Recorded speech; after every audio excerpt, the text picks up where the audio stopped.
Hello everybody, welcome to my new YouTube channel. For those who doesn't know me, my name is Matheus Prata. You can call me Matt or whatever you want to, but I'm a self-taught web developer.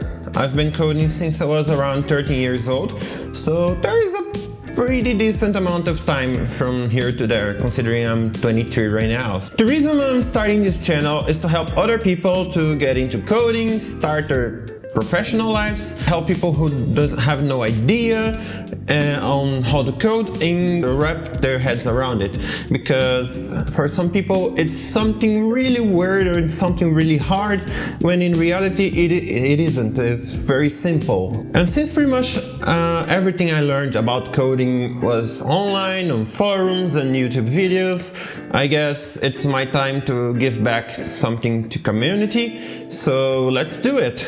For this first video, I'm going to cover something really simple, but something that many people think it's very complex. And we're going to start with algorithms. And algorithms are pretty much like recipes for a cake or something else you like eating, but I love cake. And for example, they are the steps, it's themselves, the steps you take when making the cake. So for example, many people will come and say, what language I should learn first? And no, there's not a single language you should learn first. In my beliefs, you should learn how to write an algorithm, the logic behind it. And when you have this done, you can pretty much apply it to any coding language. So let's start with a very simple example. Let's say you have a cake recipe that is wonderful and you want to pass it over to someone else.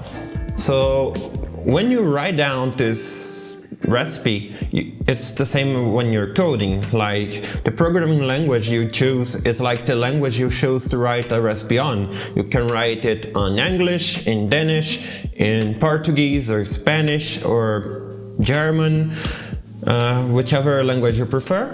But the recipe itself, the steps you take when making this recipe, when making the dough, when making the cake itself, they are the same. So I think this might have give you some example around it.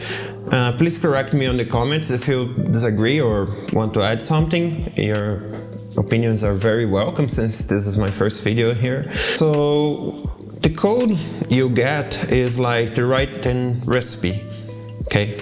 This is very simple, it's just a concept, but let's jump into our first algorithm. It's gonna be something very simple, nothing very advanced, but I think I can give you some examples of some concepts on what things are like, functions and stuff like this. So let's do it. Okay, so for our first algorithm, we are going to take, for example, changing a light bulb. It's something I guess pretty much everyone will ever do in their lives once. But let's take this as an example. How many algorithms it takes to change a light bulb? Let's discover. Here we have our starting point. Whenever we run this algorithm, it will change the light bulb once and we're done. And here is some pseudocode that will represent this process. But what if the bulb was already fine? What if the light was already working? Why would we change it? So let's add our first conditional here. Conditionals work on if-else basis. So for example, if our light bulb turns on, then everything is fine.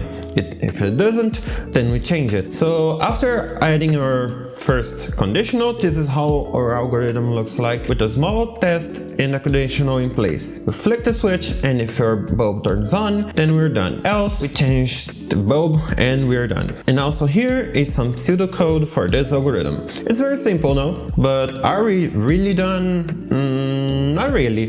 What if our new bulb is also with some sort of problem? Maybe we should keep repeating this process until it works? Well, there is a better way to deal with this. Instead of writing an infinite amount of code or copying this code infinite times, and we can repeat itself by using loops. Loops are great when you have to do something until a condition is met, but be careful. If the condition is not met, your code will be stuck in the loop forever. So here is our pseudocode for the loop. Great, now we can finally take some rest and be enjoying our life. The world is finally in peace. But what if there's more than one light bulb in the room? How to deal with this? You could keep repeating this code for every lamp and get it done, surely. But there's a much better way to do this. What we did on here was embedding our code into a function. Functions are like small snippets or nuggets of code that you can reuse in other parts of your code in a single line. So instead of writing all these lines over and over again, you can simply embed them in a function and then call it. In this case, our function is called testLamp. Great, now our code looks like this. But going back to our issue, we need to find a way to test all the lamps on this room. So let's do it. Since we embedded our testing code inside a function, I won't repeat it over and over again here, but just add a reference to the function. And as you may have noticed now, the other commands we had before, like flick switch and change light bulb, also were functions, and you could go defining them deeper and deeper too, until you eventually define how the universe works at a subatomic level. But back to our problem.